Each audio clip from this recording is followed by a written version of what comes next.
Donald Trump has given his approval for a new peace plan to end the war between Ukraine and Russia.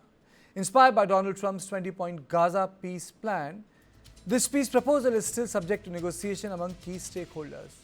In a surprise announcement, President Zelenskyy said he is willing to negotiate with Donald Trump over a US-Russia peace plan that demands what Kyiv officials are calling nothing short of painful, absurd, and even capitulation, while European allies pushed back against punishing concessions to Russia.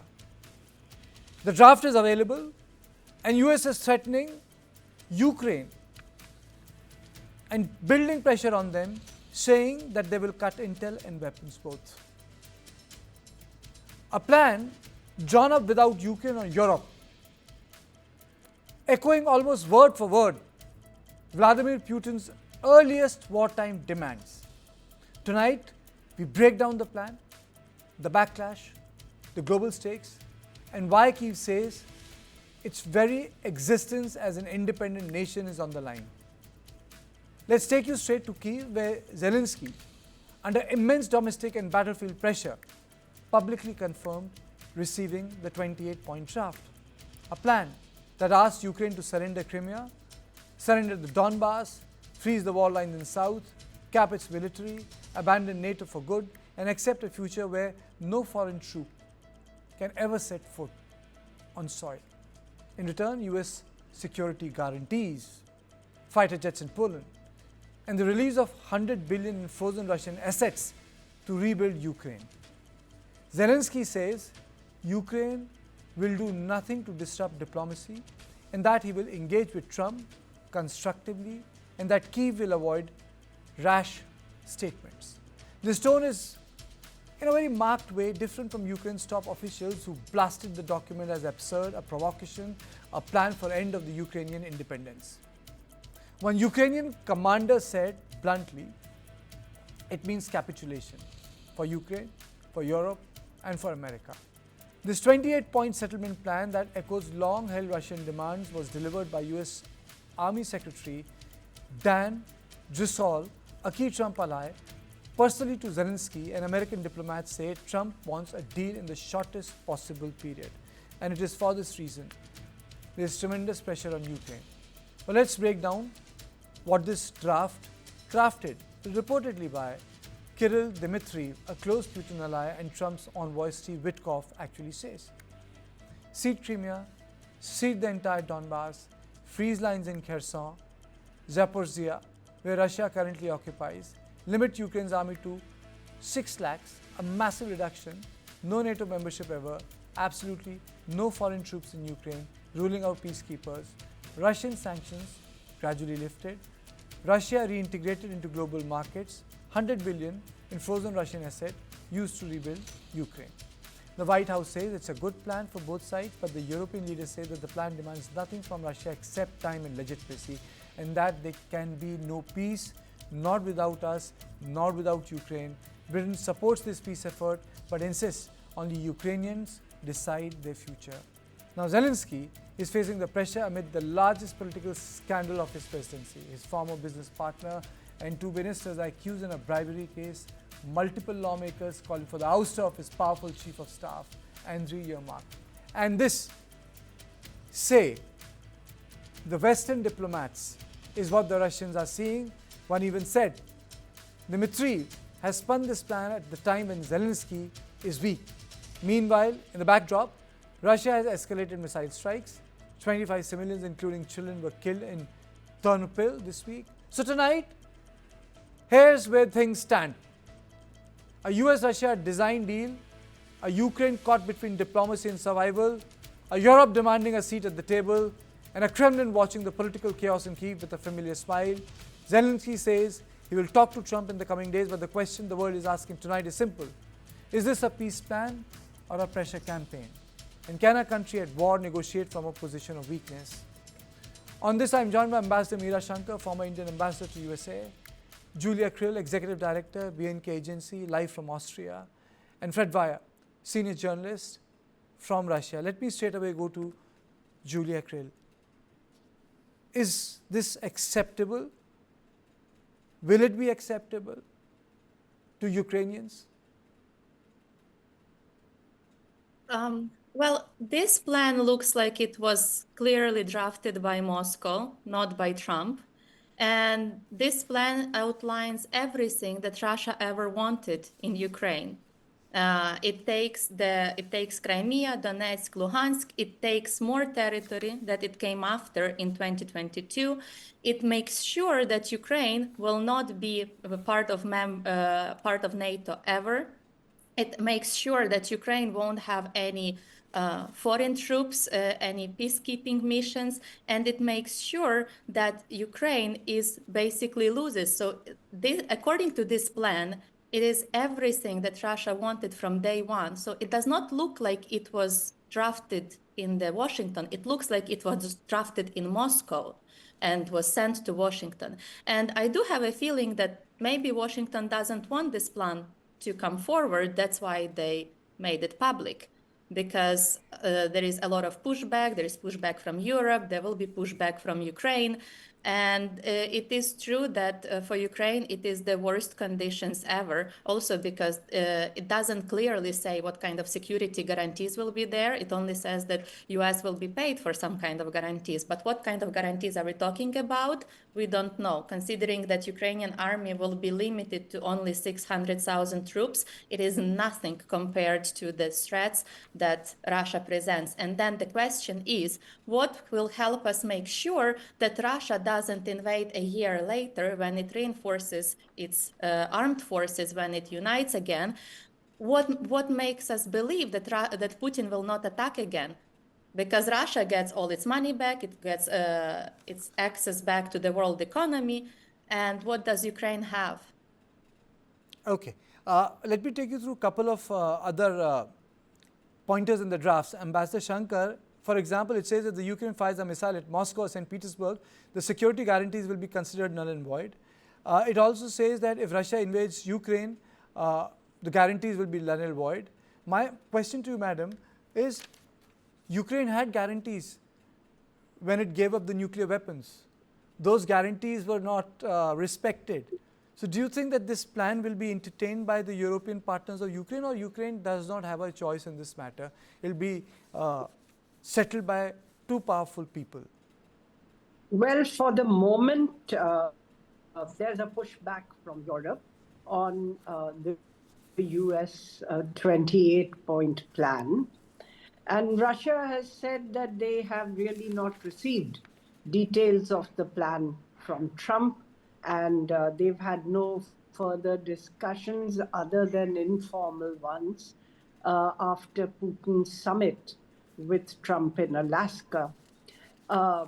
Clearly, it's a point where Ukraine is feeling the pressure because they're losing on the battlefield as well. They're losing territory. Russia's been making gains, still slow but advancing in crucial sectors. And there is an impatience in the Trump administration to try to bring the conflict to an end, and pressure from internal corruption probes in the in Ukraine on Zelensky's key supporters. So 2 cabinet ministers have resigned. There's pressure for his chief of staff to resign. There's a key businessman who was close to Zelenskyy who has been implicated, and he has left Ukraine for Israel a day before he was, action was to be taken against him. So there is both internal political pressure as well as external pressure on the battlefield on Ukraine. But for the moment, as I see it, Europe continues to back Ukraine and is also encouraging it to push back against this plan. The question really will be, how long will Europe be willing, and to what extent will it be willing to fund Ukraine? Because the US has stopped funding. It stopped its weapon supplies to Ukraine as aid. So it's selling weapons to the EU, which is then supplying them to Ukraine. This is really the core question, because all the European economies are in quite bad shape, including the key one, which is Germany, the engine of the European economy. It's been in pretty poor shape with negative growth for the past 2 years. And this year, maybe it will just have half to 1% or something like that. UK also in bad territory as far as the economy goes. So really, this is the question. How long will Europe be willing, and to what extent will it be willing to fund Ukraine to resist, to continue resisting Russia and the US? But Mr. Vaya, does Ukraine has a choice? If you look at historically, the nations that have won or at the position of advantage, they have decided the contours of peace. Or for example, Treaty of San Francisco, which the Americans forced on the Japanese, or the Treaty of Versailles, or for example, the meetings which took place in Yalta or the Potsdam after World War II. The nations who had advantage, they decided the new world order and the rubric of the peace. So my question to you, sir, is, does Ukraine has a choice? Well, historically, you're quite right. The victor dictates the terms. And in this case, the key dynamic is the battlefield, where we see Russian advances speeding up. It was always mathematically likely that the Russians will win this war if it's allowed to go to its natural conclusion, because they're just so much more inherently powerful. And Ukraine, its allies, as the ambassador pointed out, are fickle. So the United States has left the chat, and Europe is quite divided, and Ukraine is alone. So the question here is whether or not this deal is the best they might ever get, not whether it's capitulation or surrender, which is kind of beside the point, because over a bargaining table, you can't reverse the dynamics of the battlefield. You can only acknowledge them. So the thing is that the Russians right now are quite silent on this 28-point plan. They say they have nothing to do with it, but they're not rejecting it. And as the other speaker pointed out, it does satisfy most of their main war goals, which they have been fighting for almost 4 years for.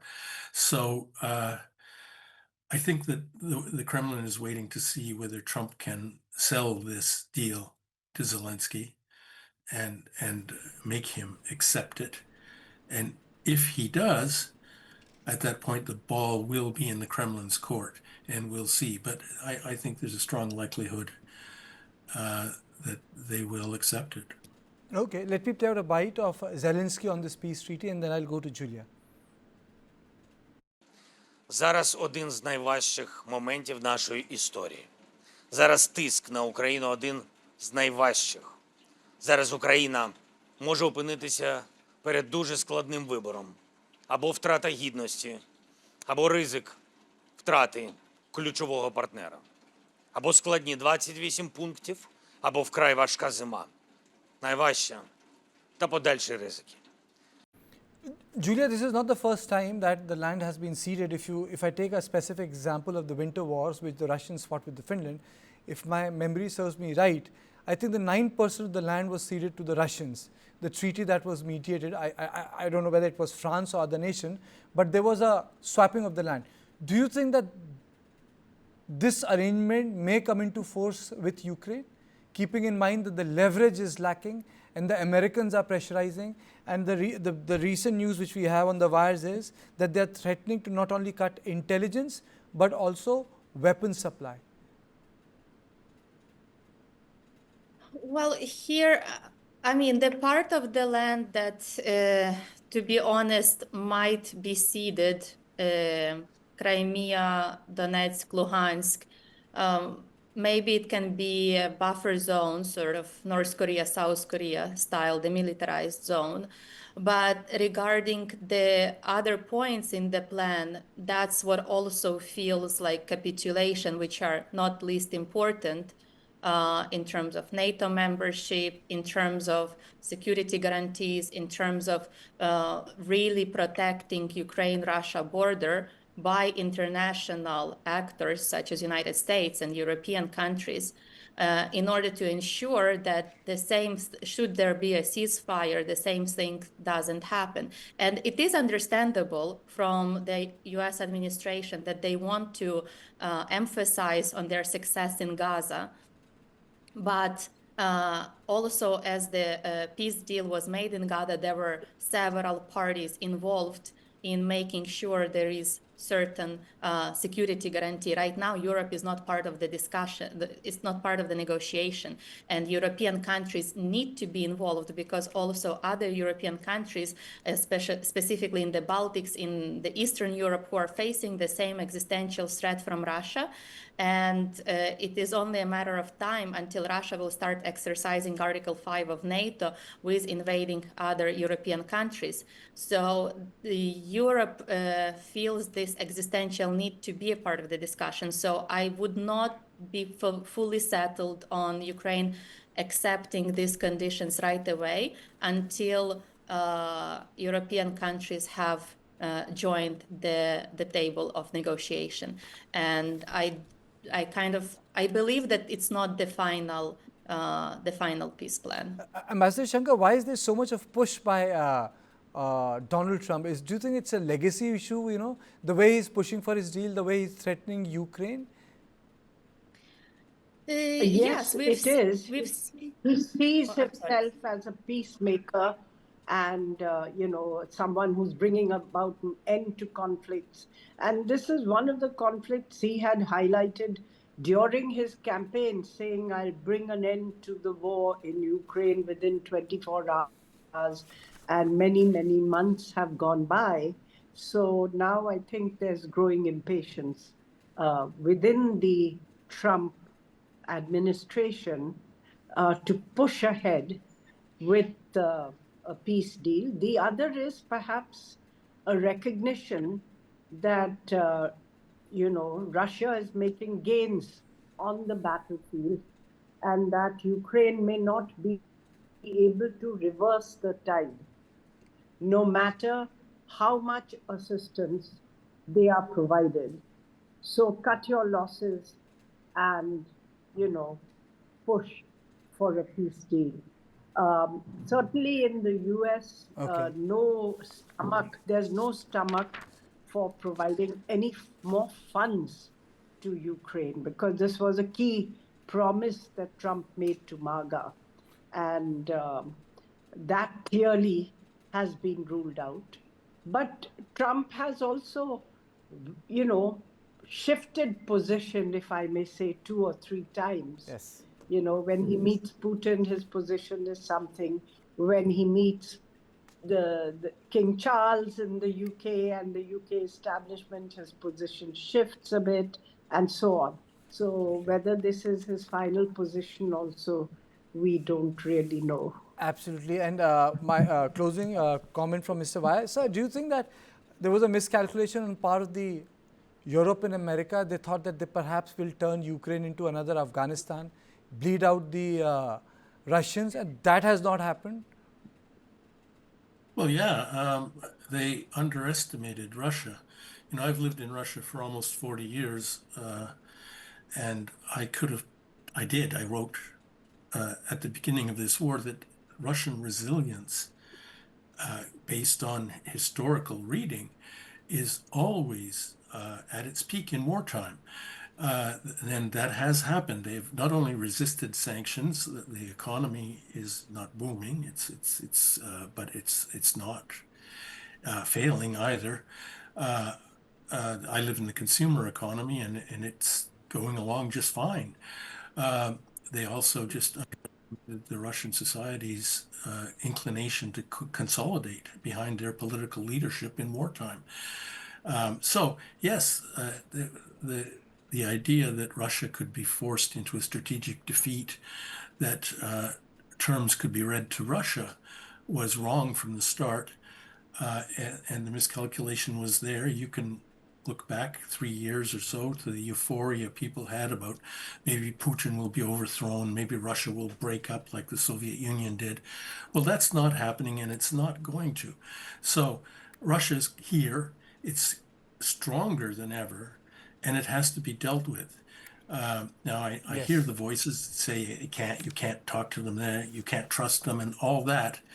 But speaking of Finland, as you did, Stalin made that deal, and Russia kept it. It was harsh medicine. It was a really tough deal enforced on Finland and through aggression, but it lasted.